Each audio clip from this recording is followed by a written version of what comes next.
혹시 여러분을 질투하고 끊임없이 비교하는 사람 겪어보셨나요? 이 비교가요, 학창시절에는 성적 비교로, 대학 갈 때는 어떤 대학인지 비교하고, 취업을 하면 또 연봉으로 끝이 없습니다. 오늘 사연은 제가 학창시절 때 겪었던 일화랑 너무 비슷해서 여러모로 공감을 많이 했습니다. 뒤에서 나를 욕하고 질투하는 사람의 특징, 나와 자신을 끊임없이 비교하는 그 심리에 대한 이야기 지금부터 시작합니다.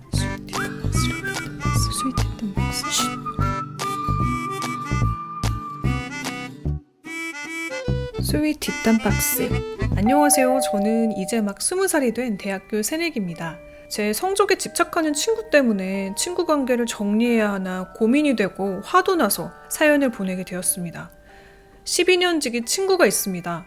초등학교 입학 때부터 만나서 같이 잘 놀았던 친구였는데 고등학교 때 학교가 갈리면서 연락만 주고받는 사이가 되었어요. 문제의 시작은 고등학교 원서를 넣을 때부터였습니다. 친구는 특목고인 외고에 지원을 했고 저는 일반고 중에서도 흔히들 똥통고라고 불리는 학교에 지원을 했어요. 성적이 낮다기보단 수시 전형으로 대학에 진학하려고 나름 전략을 세워 지원한 고등학교였습니다. 그 학교로 진학하기 위해 원서를 쓴 다음 날, 꽤 친하게 지냈던 다른 친구들이 비밀이라면서 그 친구가 제 뒷담을 했다고 이야기를 해줬습니다. 자기보다 공부 잘한다고 잘난 척하더니 기껏 지원한다는 게 똥통고라고요. 자기보다 성적 좋다고 하는 거 다 거짓말이라고 말했답니다. 처음에는 너무 어이도 없고 화가 나서 따지려고 했지만 순간 들었던 생각이 은연중에 제가 그 친구를 무시하는 발언을 했을 수도 있고 제게 그런 이야기를 해준 친구들이 거짓말을 했을 수도 있고 그게 아니라면 혹시나 이야기해준 친구들이 피해를 입을까봐 일단은 묻어뒀습니다. 그렇게 고등학교에 입학했습니다. 그런데 조금 이상한 일이 생기기 시작했어요. 친구한테 전화가 오는데 꼭 시험이 끝난 다음 주에 전화를 해서 제 성적을 물어보는 것이었습니다. 그 친구는 2년 반 동안 한 학기에 2번씩 잊지 않고 꼬박꼬박 저에게 전화를 했습니다. 정말 황당한 것은 사적인 용건은 문자나 카톡으로만 한다는 것입니다.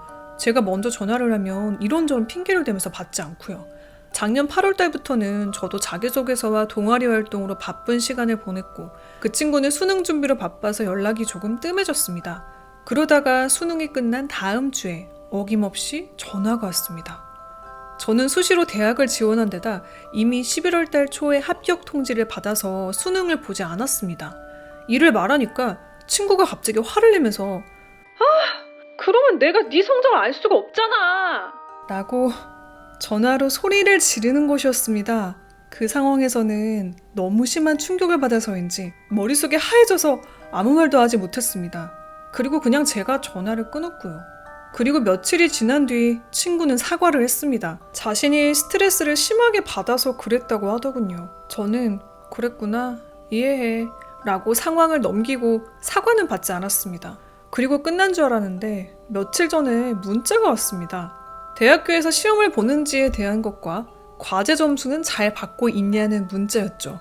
이제는 화를 낼 힘도 없고 도대체 왜 저럴까라는 생각밖에 없습니다. 그것만 아니면 참 괜찮은 친구라고 생각하는데 친구 관계를 떠나서 왜 하필 제 성적에 저렇게 집착하는지 모르겠습니다. 제가 그렇게 성적으로 그 친구를 무시한 적도 없는데 왜 그럴까요? 제가 너무 과하게 반응하고 생각하는 건가요? 친구 관계를 끊는 것밖에 답이 없는 걸까요? 사연 감사드립니다. 저도 학창시절에 이런 타입의 친구가 있어서 공감을 하면서 읽었는데요. 중간고사나 기말고사를 보면 저에게 전화가 와요. 몇 점 받았냐고 물어보더라고요. 학교도 다르고 시험 문제도 달랐는데 말이죠.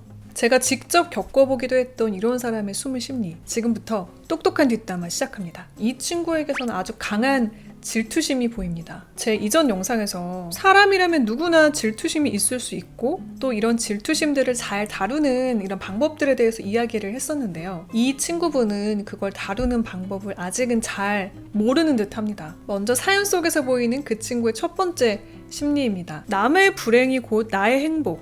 샤덴프로이데. 이 샤덴프로이데라는 단어는 독일어인데요. 남의 불행에서 행복을 느끼는 그런 감정을 칭하는 단어입니다. 독일에는 이런 심리가 단어로도 있다니 참 신기하죠. 친구가 자꾸 성적을 묻는 이유입니다. 비교를 통해서 사연자님의 성적이 자신보다 낮고 좋지 못한 학교를 가면 거기에서 위로를 받고 어떤 쾌감을 느끼는 거죠. 질투심이 이렇게 표출되는 건데요. 예전에 이 질투가 생기기 쉬운 조건에 대해서 이야기했었죠. 나랑 다른 사람보다는 전공이나 나이처럼 이 조건이 비슷할수록 사람은 비교하고 질투하는 마음이 생깁니다. 본인이 이 입시로 불안하고 힘든 상황을 초등학교 시절부터 친구였던 나와 동등하고 비슷해 보이는 사연자님하고 꾸준히 비교하면서 샤덴프로이데를 느끼는 그런 심리입니다. 두 번째 원인입니다.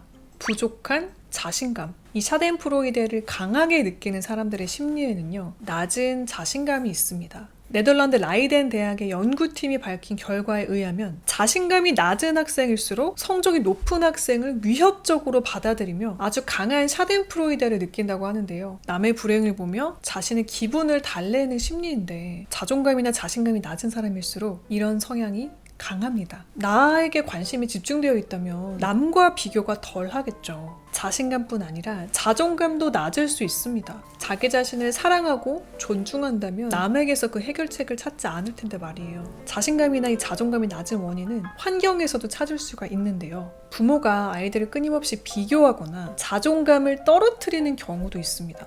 제가 지금 연락하지 않는 그 친구 또한 그랬습니다. 그 친구도 똑같이 저에게 전화해서 비교하고 그렇게 집착을 했습니다. 그런데 그 이유를요, 어머니들의 대화에서 찾았습니다. 그 친구의 어머니가 저를 좋게 보셔서 그 친구에게 저와 그 친구를 비교하는 말을 하셨다는 이야기를 어머니들의 모임에서 저희 어머니가 들으신 거죠. 질풍노도의 이 사춘기 시절은 특히 이 질투심 제어가 쉽지 않을 수 있습니다. 가족의 한마디로 그 질투심이 자라나거나 더 커지는 거죠. 사연자님의 친구분도 어린 시절부터 친구였으니 자신과 사연자님을 끊임없이 속으로 비교하고 있을지도 모릅니다. 자신은 좋은 학교를 갔는데 사연자님은 낮은 고등학교를 갔다는 그 뒷담화도요, 쟤보단 내가 나고 생각하면서 부족한 자신감을 올리는 자기 위안의 과정인 겁니다. 세 번째 심리, 공격적인 질투, 뒷담화. 질투가 심하면 결국 그 사람에 대한 험담으로까지 이어지는데요. 자신의 질투를 숨기고 싶고 질투하는 나를 인정하고 싶지 않아서 불안함을 숨기려는 바로 그 방어 기제가 남에게 험담을 하는 행위로 이어지는 겁니다. 그런 면에서 이 질투는 상당히 공격적으로 보여집니다. 이 친구는 단순 비교에서 끝난 게 아니라 남에게 나를 욕하면서 자신의 생각을 바탕으로 부정적인 여론을 형성하려고 했습니다. 사연을 보면요, 은연중에 제가 했던 말이 그 친구를 무시하는 것일 수도 있고 라는 표현을 하셨는데요. 사연자님은 상황에 대해서 객관적이려고 노력을 하는데 친구는 전혀 자신을 객관적으로 보려 하질 않죠.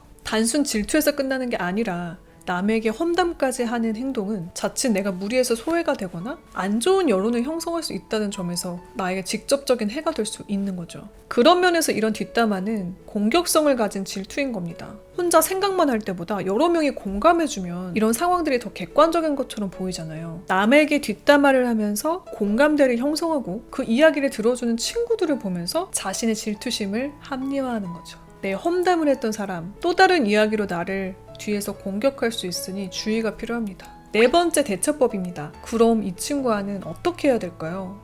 사실 저는 섣불리 친구 관계를 끊으세요 라고 말하고 싶지는 않습니다. 아직 20살이기 때문에 이제 막 어른이 되었고 그 친구도 성장 중일 수 있거든요. 12년지기 친구라고 하셨잖아요. 우선 저는 친구에게 솔직하게 이런 감정에 대해서 털어놓아 보는 걸 추천드리고 싶습니다. 어렵겠지만요, 나의 감정을 상대에게 표현해보는 건 이 관계의 발전을 위해서 꼭 필요하다고 생각합니다. 내가 진심으로 이야기했을 때 친구의 반응과 이후의 행동들을 보고 난 뒤에 관계 지속에 대해서 결정해도 늦지 않다고 생각합니다. 그러면요, 사연자분의 친구처럼 이렇게 질투심이 많은 사람, 나와 비교를 하고 뒤에서 욕까지 하는 사람 어떻게 대하는 게 좋을까요? 이렇게 질투심이 많은 사람에게는요, 특히 내 이야기를 조심하시는 게 좋습니다. 제 이전 영상 중에 콤플렉스를 말하면 사람들이 몰랐던 콤플렉스까지 알게 돼서 나에 대한 편견이나 안 좋은 시각이 생길 수도 있다는 이야기를 했었는데요. 이렇게 질투심이 많은 타입은요, 콤플렉스를 알게 되면 오히려 약점으로 그걸 잡고 강한 샤덴프로이데를 느낄 겁니다. 마지막으로 이제 막 20살이 되셨으니까 드리고 싶은 이야기가 있습니다.